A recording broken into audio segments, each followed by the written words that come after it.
Hey folks, so hopefully you have taken some time to listen to the lecture on job attitudes and emotions and job satisfaction.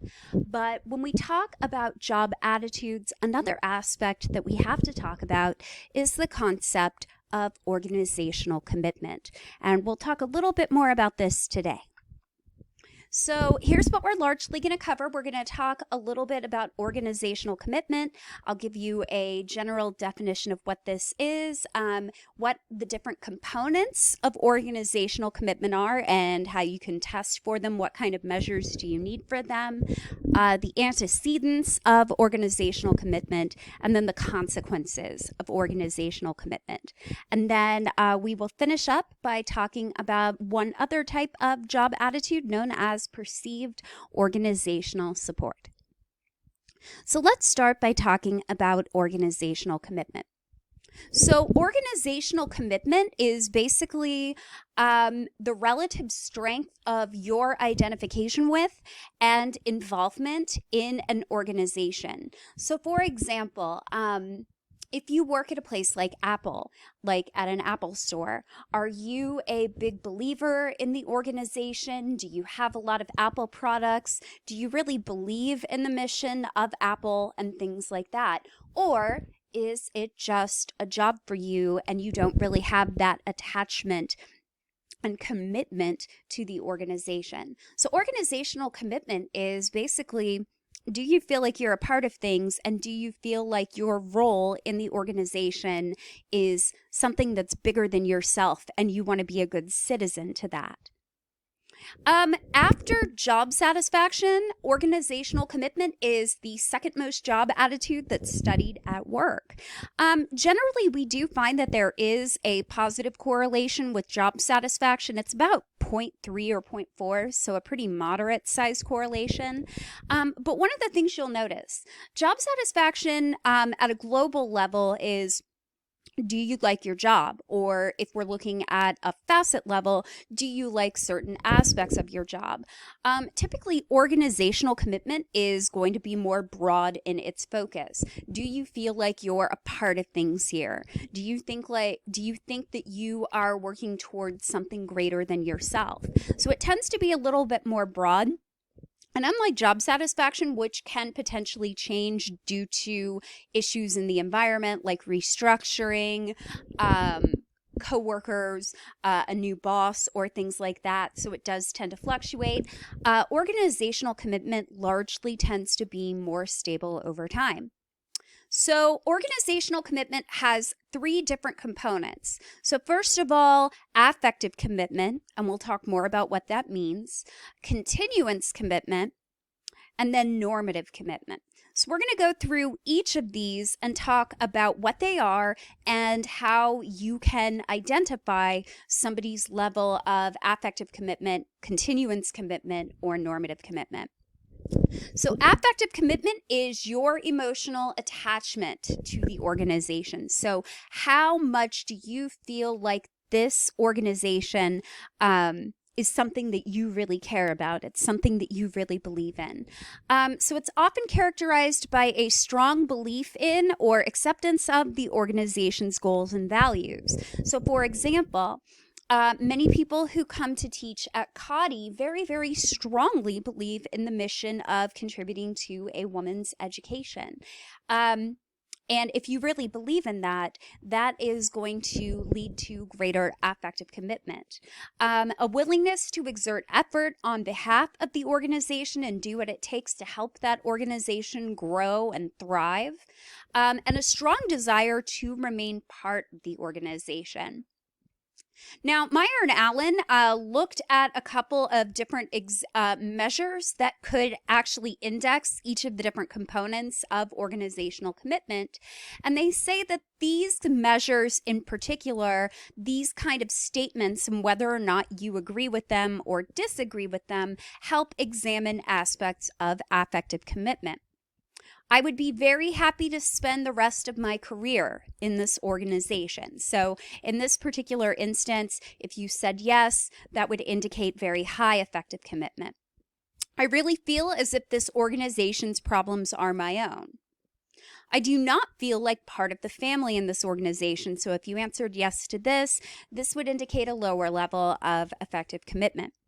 I do not feel emotionally attached to this organization. Again, if you say yes, your effective commitment is lower.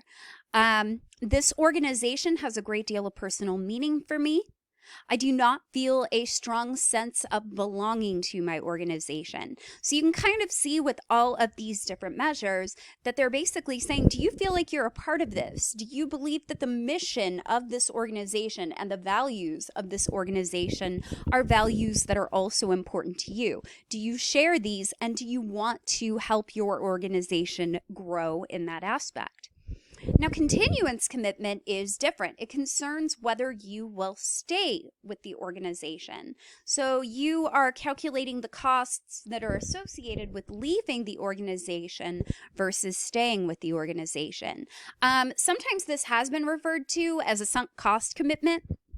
For those of you that have had cognitive psychology with me, when we talk about the sunk cost effect, what we're basically doing is we are looking at a situation where we have put a lot of time, a lot of energy, a lot of effort into a particular position at an organization, and we have to justify whether or not the time and the energy that we've spent is worth it. Oftentimes we find with the sunk cost effect that if we've put a lot of time, energy, and effort into something, we're going to be more likely to stay with the organization because we don't want to feel like all of the time and the money and the effort that we put in was wasted. So if we have a high continuance commitment, generally we are going to find that for people that a couple of things that really affect continuance commitment include how much you have to sacrifice if you leave, and are there alternatives? And we actually talked about this a little bit last time. Are you having thoughts of leaving? What would you be giving up if you're leaving? Is leaving desirable for you? And what kind of alternatives do you actually have? What options do you have if you do choose to leave? So oftentimes we'll tend to find for people with high continuance commitment, it could be that there's a high sacrifice component. Maybe they believe that if they leave now, they would lose their retirement savings. Maybe there's a very strong affective commitment there, and you really don't want to leave something that you strongly believe in. It could be that there are no other options, such as low alternatives, and so on. So again, here are some sample measures that examine continuance commitment. It would be very hard for me to leave my organization right now, even if I wanted to. Too much of my life would be disrupted if I decided I wanted to leave my organization. Right now, staying with my organization is a matter of necessity as much as desire. I believe that I have too few options to consider leaving this organization. One of the few negative consequences of leaving this organization would be the scarcity of available alternatives. If I had not already put so much of myself into this organization, I might consider working elsewhere. So you can kind of see a lot of these statements have that sunk cost effect where it's like, I've put in too much time, and I don't really feel like leaving and starting over in that instance.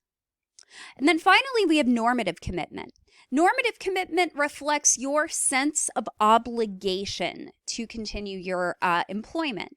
And this is sometimes also referred to as moral commitment because it's almost framed as if it would be immoral to go against your obligation to the organization. Generally, if you're high in normative commitment, we're going to find that you tend to believe that you ought to stay with the organization regardless of what it's actually offering you. So here are some sample measures that examine normative commitment. So you'll hear a lot of shoulds, ought. You'll hear this framed as an ethical issue or a moral issue. I do not feel an obligation to remain with my current employer. Okay, pretty straightforward. Even if it were to my advantage, I do not feel it would be right to leave my program. So we have it actually framed as a moral decision. I would feel guilty if I left my organization now, implying that leaving your organization is a bad thing and you shouldn't do it. This organization deserves my loyalty. Well, most places don't owe your loyalty. If they're not treating you right, you should go. But I also understand that there are bills to pay. But yeah, I don't know. I would not leave my organization right now because I have a sense of obligation to the people in it. I owe a great deal to my organization. So all of those are the different components of organizational commitment. Some of them are pretty positive. Some of them are pretty negative. But now we're going to talk about some of the different things that contribute to a sense of organizational commitment. We're actually going to start talking about those different antecedents. So what are the antecedents of organizational commitment? So first we have the actual mechanisms of the organization itself. So are there opportunities for socialization with supervisors and with coworkers? Are there things like logos, insignias, programs for family members? So for example, one of the things that kind of boosts organizational commitment here at CADI is that when we developed the new CADI logo and the new marketing campaign, all of the CADI faculty and staff got a shirt with the new logo. So the idea is if you have a shirt with the logo, it makes you feel more a part of the organization. Likewise, occasionally we've had days where you have to wear CADI colors or CADI shirts. Again, these things are designed to increase a sense of organizational commitment. Use of newsletters. I know at least for faculty and staff here at CADI, we actually do receive a newsletter every Friday about what's going on at the college to kind of keep us apprised of things that are going on around campus and the different things that people are doing. And we also have things like reward systems. So employers that utilize these different aspects can enhance organizational commitment. But the organizational mechanisms are not the only things that are involved. Personal individual characteristics play a role as well. So we know that based on research that generally there is a positive correlation between age and organizational commitment. By and large, the older that you are, typically the longer you've held a position at an organization, there's more of that continuance commitment. There might also be more of that moral commitment as well. We know that the higher up you are in terms of your job level, so if you are kind of higher up in the hierarchy of your organization, you're going to be more likely to have higher organizational commitment. We know that if you've had a longer tenure at your organization, that is going to lead to a higher organizational commitment. So all of these things are positively correlated with organizational commitment. Now compare that to something like stress, and we actually find that people who are stressed, they tend to have worse job attitudes in general. They tend to experience higher turnover, and you do see a decrease in job performance. We'll talk about that more when we talk about occupational health and safety. They engage in less organizational citizenship behaviors, and they also do tend to have a lower organizational commitment compared to people who tend to be less stressed. So these are just some of the different things that kind of play a role. There are social factors as well. Positive coworker relationships also will enhance organizational commitment. Enhancing participation and social interaction also plays a role. The role that you actually play within your organization also has a factor, and the supervisory relationships you have. So the relationship you have with your boss is a pretty powerful determinant of organizational commitment. If you don't get along with your boss, or if your boss doesn't like you or doesn't really give you a lot of opportunities, odds are pretty good your organizational commitment is going to be lower. So going back kind of to those role variables, if you are responsible for checking in on other people, if you have a team that you have to work with and get along with, versus if you're a little bit more solitary, you don't really have a role that is involved with other people as much, that can also affect your level of organizational commitment as well. So, how can organizations actually increase commitment? So let's talk a little bit more about those mechanisms. One of the things that we've seen as pretty powerful is company stores with the use of logos or insignia, like the Cody bookstore. Use of newsletters to strengthen involvement in or identification with the organization. You feel more like you're a part of things when you hear about what is going on with other people in your organization. And reward systems that make you feel more positively about the organization itself. What about the individual characteristics? Now, I've already talked about these a little bit, but we're going to go into them in more detail. Generally, there are individual differences in employees. Every single employee in your organization is going to bring different personality characteristics, qualities, skills, attitudes, and values and beliefs. And so that is something you will have to consider, that a blanket policy will not necessarily enhance organizational commitment for everybody. And so you have to consider a variety of different options to get as many people on board as possible. As I mentioned, there is a correlation between age and effective commitment. Older employees do tend to have greater organizational commitment than younger ones do. There's also one between organizational tenure, so how long you've been there, and effective commitment. You feel like you're a part of it the longer you've been there, and tenure and that continuance commitment, basically feeling like I've put in all this time. I really don't want to waste my time. It's not a good idea to leave. I'd have to start all over. Now, with the social interactions, one thing that I didn't mention is that in addition to the relationships that you have, if you feel like your organization is fair, if you feel like there's a sense of justice and that the organization supports you, that will actually affect that organizational commitment. In addition to this, organizational support is, so if you feel like your company supports you, this is one of the strongest predictors of both affective commitment, the idea that you feel like you're a part of things, and that normative commitment, where you believe it's your moral obligation to actually stay on. Now, is there a relationship between organizational commitment and job performance? We saw that there was a small, but certainly not sufficient relationship between job satisfaction and job performance. So again, a satisfied worker is not necessarily a productive one. You won't actually find, very similarly to what we found with job satisfaction, you typically don't find a very strong relationship between organizational commitment and performance. Just because you feel like you're part of the family doesn't mean you're going to be good at what you do. There are a lot of other factors involved. However, I will say that effective commitment, feeling like this is important to you, how the organization does is as much your problem as it is the organization's.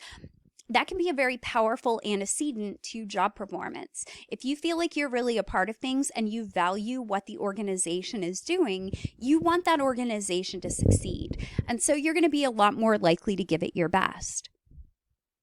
There is an inverse relationship between effective commitment and voluntary absences. So remember, we talked a little bit about absenteeism and how things like frustration can lead to absenteeism and withdrawal behaviors. Well, it turns out if you feel like the organization is important and that you have a personal stake in how the organization does, you're going to want to give it your best, and you're probably going to want to show up more.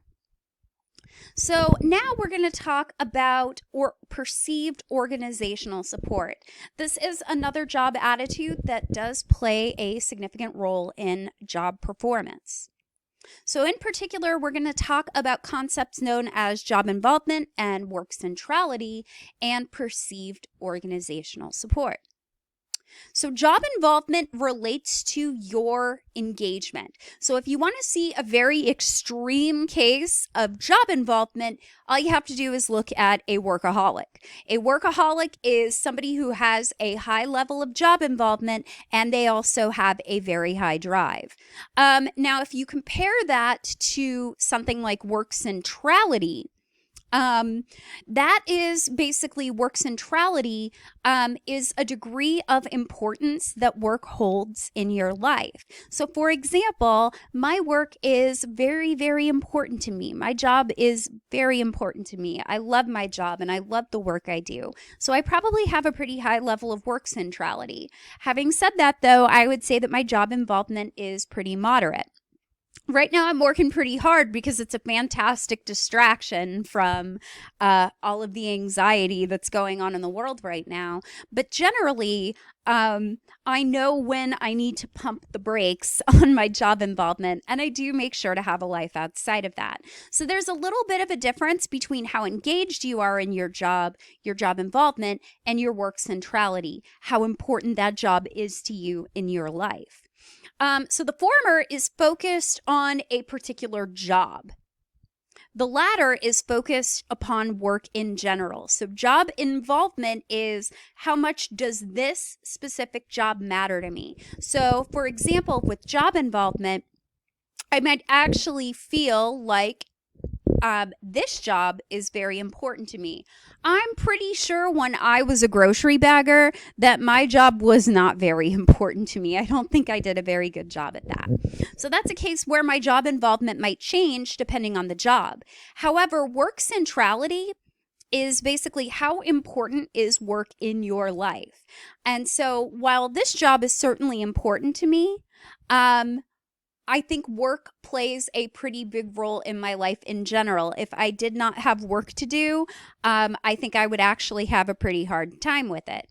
I tend to find over the summer that when I don't have a schedule set out for myself and I'm not actually doing some kind of work, that I almost kind of lose my sense of purpose. Now, there are some of you that if you could never work again, you'd be absolutely thrilled. Your work centrality is probably pretty low. There are some of you that are going to need to work because otherwise you will just lose it. Your work centrality is very, very high. Interestingly enough, both research has actually found that both work centrality and job involvement are very strongly connected to organizational commitment. It can be like a somewhat between low and middle correlation between 0.25 and 0.45, which is actually a pretty large effect. Come back. Okay, so in some ways, job involvement and work centrality are very, very similar to affective commitment. Generally, people who have a high degree of affective commitment with their jobs, they very strongly identify with their work role and they're very, very engaged in their jobs. So they have that level of work centrality and they have that level of job involvement. Generally, we find that work centrality is very positively correlated with salary, number of promotions, and career satisfaction. If work is really important to you, you're going to want to work hard because it matters to you. But here's one of the things that we find. If job involvement and job centrality are really, work centrality are high, and in a lot of people, they are. If you're in a situation where you are in job insecure situations, so for example, you are working a job that has a degree of precarity, such as working as an adjunct, or if you freelance, and all of those things tend to have a bit of insecurity. And honestly, perfect example right now, there's a lot of job insecurity going on right now. A lot of people are getting furloughed. A lot of people are losing their jobs. There is a lot of insecurity right now. And because of that, what we're going to find is that for people who are very engaged in their work, and they think that work is very important for their well-being and for their lives, this is going to cause a lot of negative attitudes. It's going to cause both psychological distress and it's going to cause physical stress. There are a lot of people who will struggle with things like anxiety and depression in periods of job insecurity. I know that when I was in a situation where my job was currently was very insecure when I was working as a postdoc and I didn't know what I would be doing the year after my postdoc. I don't think I was a very nice person to be around. I was worried and stressed all the time because while I had a job at the moment, I knew that it was not guaranteed for the following year, and I was also trying to look for work. And those are very distressing situations if work is very important to you.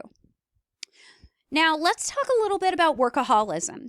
So again, workaholics are characterized by very high job involvement and high drive.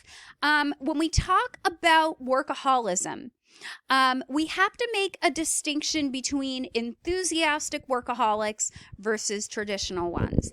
If we're talking about an enthusiastic workaholic, they're probably people like me.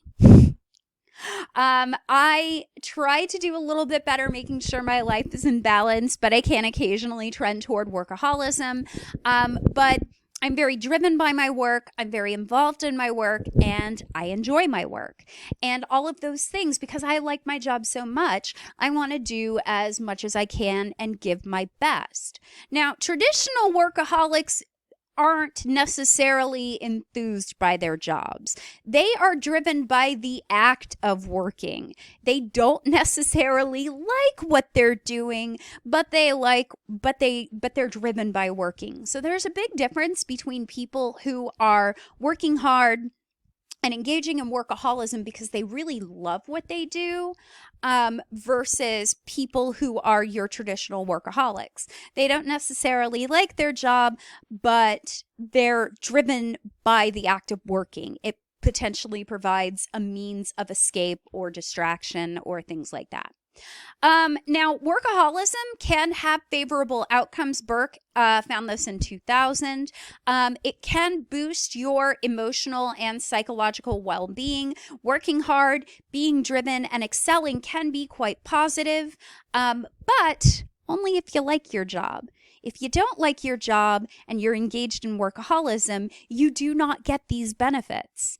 But in general, Aziz and Zikar found, regardless of what workaholic type you are, workaholics in general do report more of a work-life imbalance and less life satisfaction in general. And that's because your time is finite.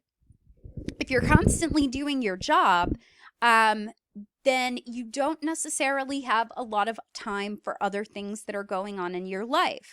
And a lot of us have other interests, other hobbies, personal relationships with friends, family, romantic relationships, and so on. And if you're spending all of your time at work, even if you love it, it's still taking away time that you would be doing from other things. And so that's something to kind of keep in mind. And something that has always been really important for me, that has been really good for my well-being, is making sure that I am doing things that I enjoy outside of work. I love my job very much, but I can't expect my job to be the sole source of satisfaction in my life. I've got to build up other things. And I would highly encourage y'all to do the same. So now let's talk about perceived organizational support. Yes, it is actually abbreviated as POS. Does your organization actually value you? So this will include global beliefs concerning the extent to which your organization values your contributions and cares about your well-being. What are the antecedents in perceived organizational support? So what leads to increased organizational support? If you find that policies and procedures that your organization is engaged in are fair, things like organizational justice, pay satisfaction. I've had instances where I have felt like favoritism was going on at jobs that I was working at. And during those times when I felt that that favoritism was actually taking place, I actually felt like what I was doing did not matter to my organization because I was not necessarily one of the chosen ones by a supervisor. And because I was not one of those chosen ones, it's very, very easy to fall into that loop of, well, if the boss isn't noticing me, then nothing I do matters. So I don't really have that sense of organizational support there. If you get no support from your supervisor, you're going to be lower in that perceived organizational support. If you are getting that support from your supervisor, it will be higher. Are there favorable rewards or job conditions? Now, what are the consequences of perceived organizational support? In this case, that will include, if you're high in perceived organizational support, that will include enhanced organizational commitment, increased performance, and reduced withdrawal behaviors. So sorry for the length for this one. I hope you don't mind. It's about 30 minutes. But hopefully this helps you out with some of the aspects related to job attitudes at work. And I hope you have a wonderful week. And I will see you the following week to start talking about things like counterproductive work behaviors and occupational health and safety. Bye.